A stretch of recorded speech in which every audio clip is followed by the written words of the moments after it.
अब इस मौत का जिम्मेदारी कौन लेगा? ये ममता बनर्जी जी को लेना पड़ेगा, क्योंकि शुरू के दिन से ये रामनवमी उसको पता नहीं क्यों चुकता है। भगवा झंडा लेकर के, भगवा कपड़ा पहन करके, जय श्री राम का नारा लेकर के चर्च में हमला कर दिया। किसी को इजाजत देता है क्या कि भगवा झंडा लेकर निकलिए या तलवार लेकर निकलिए तो आप पर कोई हमला कर दे? फेंक दिया। कलकत्ता हाईकोर्ट ने खुल करके कहा था, लिख करके दिया था कि रामनवमी के प्रोसेशन में दंगाइयों को कोई जगह नहीं है। कोई जो है तलवार लेकर के या वेपन लेकर के, जैसा पिछले साल हुआ था कि बंदूक लेके आ गए, तलवार लेकर के आ गए, कोई तलवार बंदूक लेकर के नहीं जाएगा। बावजूद इसके लोग रामनवमी में तलवार लेके पहुंच गए। क्लियर इंडिकेशन, क्लियरली लिखा हुआ था कि 200 से ज्यादा लोग जो है प्रोसेशन में शामिल नहीं होंगे। कलकत्ता हाईकोर्ट का ऑर्डर है। लेकिन आप देखिए लोग कितने शामिल हो रहे हैं। क्लियरली लिखा हुआ है कि प्रोसेशन कहीं पे रुकेगा नहीं, जो रूट तय है वो रूट में वो चलता रहेगा, कहीं पे रुकेगा नहीं। क्लियरली लिखा हुआ है कि कोई डीजे नहीं शामिल होंगे, किसी तरीके का भड़काऊ भाषण या नारेबाजी नहीं होगी। ये सारे गाइडलाइंस क्लियरली कलकत्ता हाईकोर्ट ने लिख के, ठीक है। और देखा ये गया कि तलवार लेकर के पहुंच गए रामनवमी में। क्यों लेकर के पहुंचे? अच्छा तौसीफ भाई, मैं सवाल अगर बीजेपी से नहीं करेंगे, नहीं मैं बीजेपी से करूंगा। तौसीफ भाई मैं बीजेपी से सवाल करूंगा। मैं तो अभी शांति से आपसे एक चीज जानना चाह रहा हूं कि आप कह रहे हैं कि हाईकोर्ट के गाइडलाइंस का पालन नहीं किया गया। मैं कहता हूं हाईकोर्ट का जो भी फैसला है, जो भी गाइडलाइन, वो सर आंखों पर, वो सबको मानना चाहिए। अगर इसकी अवहेलना हुई है तो आप इस पर कार्रवाई कीजिए। आपकी सरकार है बंगाल में, उस पर बीजेपी जवाब देगी, जवाब देगी। इलेक्शन कमीशन तौसीफ भाई प्लीज, मैं कह रहा हूं कि आपने इतनी चीजों के बीच इलेक्शन कमीशन वो जो पत्थर लेकर मुर्शिदाबाद में हमले कर रहे हैं उन पर कुछ नहीं कहा, और अगर वो लोग तलवार लेकर निकलेंगे तो क्या किसी पक्ष को इस बात की इजाजत आप बंगाल में देंगे कि वो पत्थर लेकर निकले और हमला कर दें? भगवा झंडा लेकर के, भगवा कपड़ा पहन करके, जय श्री राम का नारा लेकर के चर्च में हमला कर दिया। किसी को इजाजत देता है क्या कि भगवा झंडा लेकर निकलिए या तलवार लेकर निकलिए तो आप पर कोई हमला कर दे? फेंक दिया। ये मिसयूज है। ये रामनवमी ऐसे नहीं मनाया जाता, ये मिसयूज है। आप ये जो कलकत्ता हाईकोर्ट ने जो आपको बम फेंकने वालों पर एक शब्द नहीं कह रहे। तौसीफ भाई दंगा करने उतरे हैं ना, आप पत्थरबाजों पर और बम फेंकने वालों पर एक शब्द नहीं कह रहे। अरे मैं तो वही कह रहा हूं, पत्थर मारा जा रहा है चर्च पे। आप क्या बात कर रहे हैं? अरे सर, बीजेपी ने जो वीडियो जारी किया उसमें दिख रहा है कि छत से कैसे शोभा यात्रा पर हमला हो रहा है। चर्च पर कहां पत्थर फेंक रहे हैं? वाले हमला कर रहे हैं। क्या बात कर रहे हैं आप? शोभा यात्रा वालों ने पत्थर में मारा है चर्च पे। अरे गजब कर रहे हैं। मतलब कुल मिलाकर तौसीफ भाई हुआ ये कि जो शोभा यात्रा में गए उनके एक हाथ में तलवार थी और उनके दूसरे हाथ में पत्थर था। मतलब आप तौसीफ भाई ये कह रहे हैं कि शोभा यात्रा में जो लोग गए एक हाथ में तलवार लेकर गए और एक हाथ में पत्थर लेकर चले गए, ऐसा कह रहे हैं आप? तो फिर झंडा किस हाथ में पकड़ा था? आप ही कह रहे हैं ना झंडा लेकर गए थे। कि तलवार वाले का जो मैं आपको बता रहा हूं, वो मैं आपको टेंगरा का, क्रिस्टोफर रोड का बता रहा हूं तलवार वाले, और पत्थर मारने वाला जो इंसिडेंट है वो दूसरा इंसिडेंट है जहां पे चर्च पे उन्होंने हमला बोल दिया। आप तो दिखाइए, आपके रिपोर्टर सब जगह मौजूद है, आपके रिपोर्टर द्वारा ही ये खबर मेरे तक पहुंची है। तो आप प्लीज दिखाइए।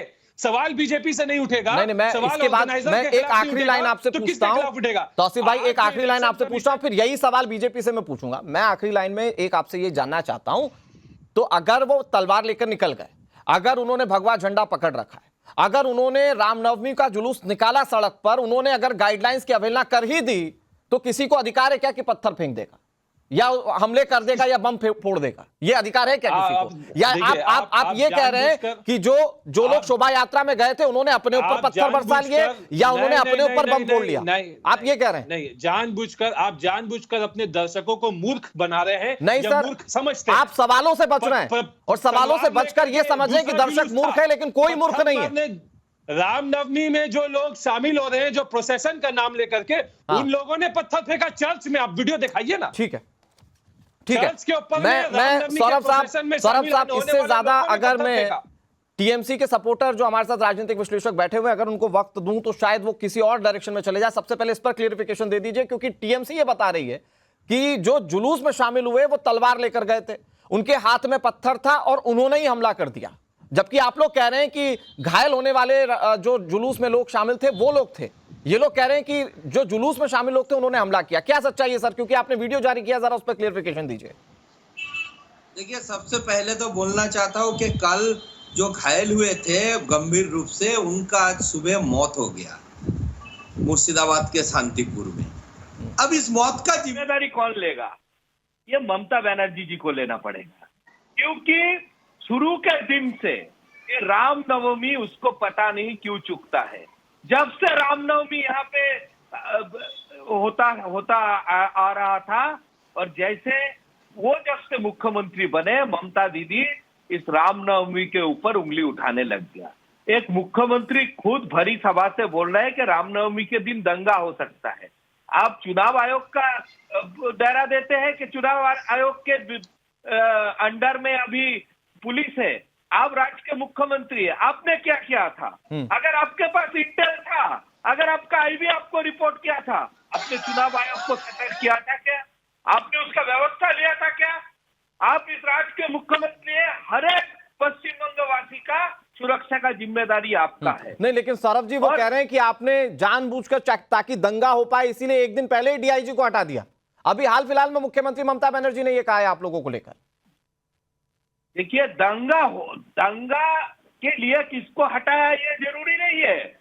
चुनाव आयोग किसको हटाएगा, ठीक है तौसीफ भाई, आपकी तस्वीर दिखाएंगे। हाँ, लेकिन मेरे को 2 मिनट का टाइम दीजिए, मैंने तौसीफ भाई को सुन रहा था। जी जी, आप ही का टाइम है सर, आप ही का टाइम। मुख्यमंत्री जी को जब पता था कि दंगा हो सकता है, वो दंगा रोके क्यों नहीं? एक जान का भी कीमत नहीं है क्या उसके पास? और बंगाल में ये ध्रुवीकरण का राजनीति करने का जो कोशिश कर रहा है, तो किसको मैसेज देते हैं?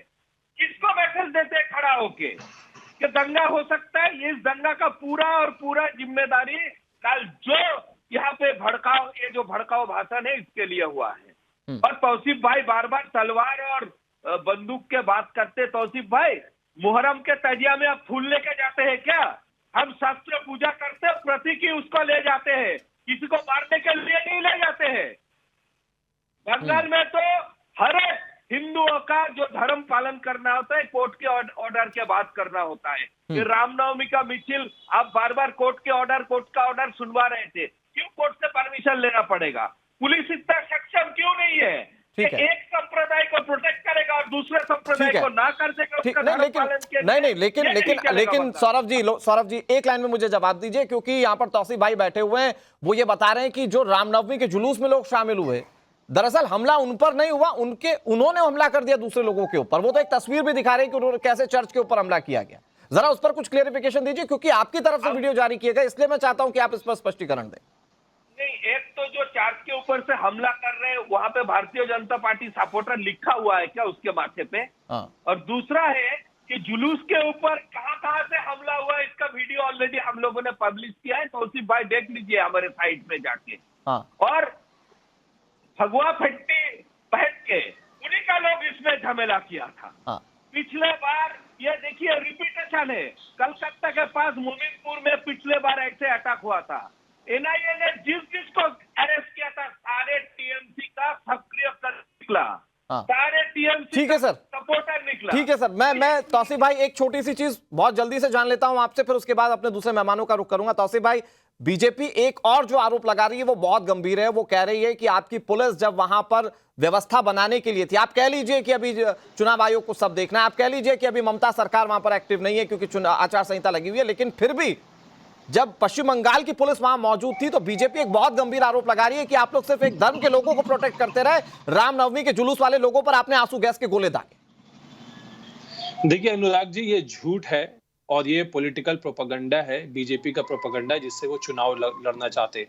पिछले साल रामनवमी के प्रोसेशन में हावड़ा में आगजनी हुई, लड़के बीजेपी वर्कर पाए गए, एक 20-21 साल का लड़का पिस्टल में लेकर के पाया गया। वेस्ट बंगाल पुलिस ने उसको अरेस्ट किया, उसको जाकर के इन्वेस्टिगेट करके उसको अरेस्ट किया और बीजेपी ने उसको जाकर के एनआईए के द्वारा छुड़वा दिया।